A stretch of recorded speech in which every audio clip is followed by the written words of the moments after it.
Hi everyone, it's Laura, and today I'm here to talk to you about that time I got reincarnated as a slime, the light novels. So I was first introduced to this as an anime, and I fell in love with it. As stupid as the title sounds, it was very intriguing, and it just was surprisingly political. And I'm normally not someone that's a huge fan of political intrigue and stories, but I was fully invested. So this is a story that has 37-year-old Satoru Mikami in Japan get killed on the street one day, and he's reincarnated into this fantasy world as a slime. And now he's an unusual slime. Almost as soon as he shows up, he befriends a dragon, which is a very rare and powerful creature in this world, Veldora, and then he kind of goes on this adventure and he saves a goblin village, and he defeats an enemy for them, and he becomes the leader of the goblins, and then he ends up accumulating different types of monsters and befriending them, and kind of becomes the de facto leader of this group. And he didn't seek to rule, he just kind of wants to live a comfortable life existing.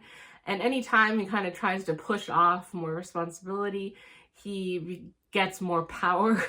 And so he ends up kind of building a nation of monsters. And a lot of the surrounding nations of dwarves and humans kind of see this as unusual and aren't sure how to take it. Are they going to be a threat? What's going on?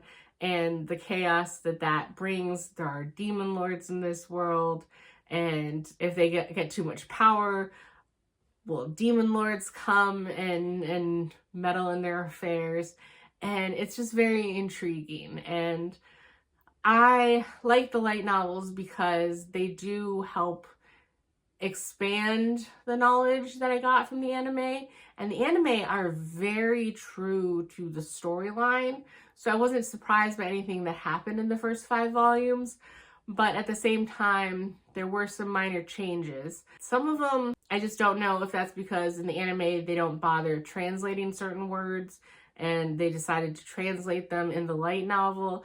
Like, for example, there's ogres at some point and they evolve. And in the anime, they are now Kijin, but here they're called ogre mages. And I gotta admit, Kijin kind of sounds more badass. But so that was weird, just kind of be like getting used to seeing them referred to as ogre mages here. And then likewise, there are people that have magical power and ability. And in the anime, they're called Majin, but here they're called Magic Born. And also there is a lizard man who becomes a dragon newt character, and in the anime he's named Gabiru, and in here he's named Gabil. So there are slight differences in that. And then it's funny too, because it strikes me that some of the characters, their personalities come across slightly different in the light novel than in the anime. And I can't really put my finger on exactly how different, because, for example, Rimuru, he is a very laid-back character. It takes a lot to rile his emotions and make him like super angry. He's very laid-back, easygoing, and affable. But as I said, in the anime, even he's not eager to gain power or authority or leadership. And all of that is true here.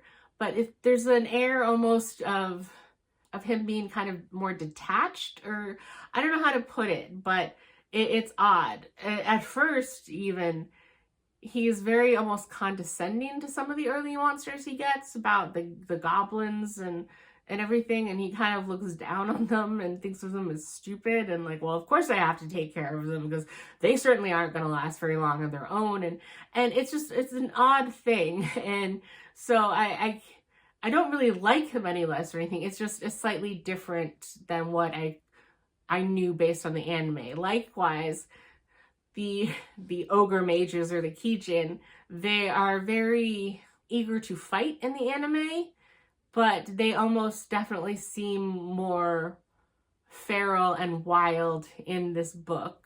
I mean, Soe is definitely kind of gleaned more of his personality and Benimaru is more wild, and Shuna isn't more wild, but she has a bigger part, and you see more of her intelligence in this. Another thing I also like is that you do get more of the inner thoughts of some of the side characters. In the anime, for example, when word gets around that he's forming this nation of monsters, you do get a scene with certain humans in like the kingdom of Blumund or whatever, and you see them talking.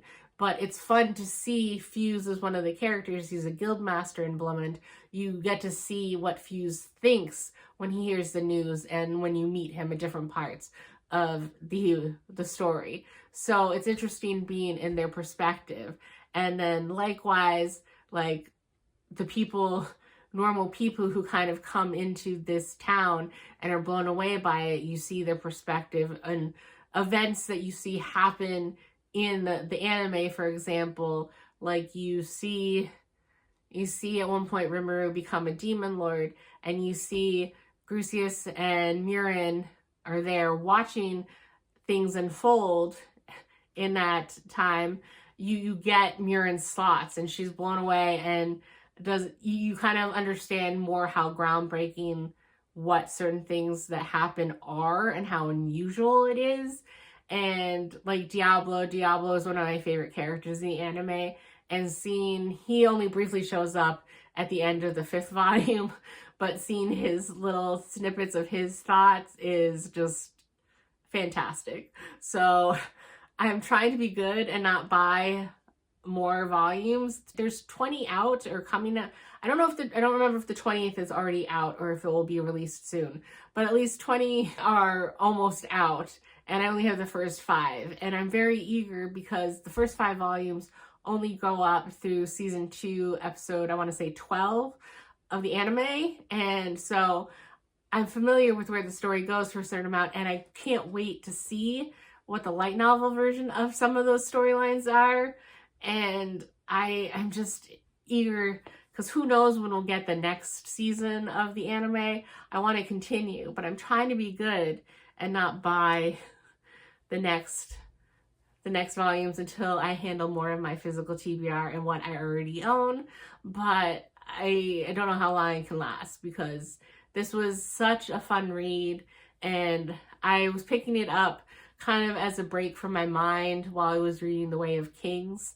And it was such a nice, lighthearted, easy to read refresher for my brain while getting through The Way of Kings and all of the dark, sometimes hard to read things that go on in that book. And so this was just a bunch of lighthearted fun, and I'm so happy that I picked up the light novels, and I'm eager to continue. And so overall, I don't want to rate all of these volumes individually, but it did expand on a lot of the knowledge that I had on certain skills and things and thought processes, and sometimes things that you wouldn't understand how it would work. Like if you watch the anime from the very first few episodes, if you name a monster, it will use up some of your magical strength. And people are blown away with how Rimuru as a slime can get away with naming all of these monsters, and it's explained in the light novels how he's able to do that and survive. And so it's very intriguing.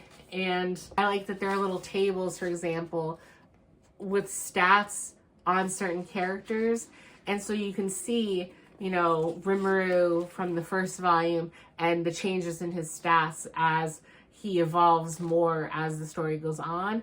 And so it's really helpful, and I really like it. And so I'm very happy that I read the light novels, and I don't want to rate them individually, but as a whole, I would probably rate them like a 4 or 4.25. I might have rated it higher if I never watched the show. I'm not sure, but just having the visual of the show makes some of these moments better, just seeing it visually executed. And like I said, a few of the points though were confusing when they would explain something, because I was eager to learn, and then Rimuru would explain that it was simple to understand because of XYZ, But then when I would try and understand it, it was not easy to understand. So it wasn't all a walk in the park, but overall I still had a really great time with them all. So I guess a 4.25 is what I would rate them. But yeah, if you're interested at all, I would say give it a shot from reading these, or at least give the anime a shot, because as stupid as the title and the name sounds, it is a really good time, and a lot of the characters are really easy to fall in love with, and I'm just fully on board in this world. So that is all for this video, and I will see you in the next one. Bye!